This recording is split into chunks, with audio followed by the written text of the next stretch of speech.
রমজান মাসে রোজা থাকার অনেক নিয়ম কানুন, আসলে সেইভাবে তো জানি না।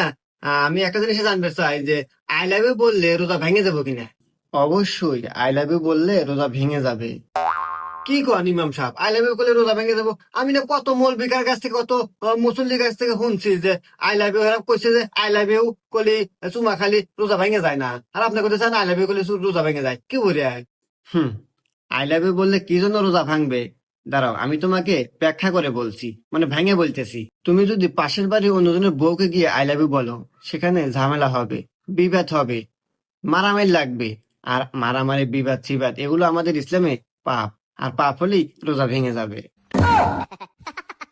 আর তুমি যদি তোমার নিজের বউকে আই লাভ ইউ কও, তুমি এত বড় যে একটা মিথ্যা কথা বলবে, আর এই মিথ্যা কথা বলা আমাদের ইসলামে পাপ, আর পাপ হলেই রোজা ভেঙে যাবে।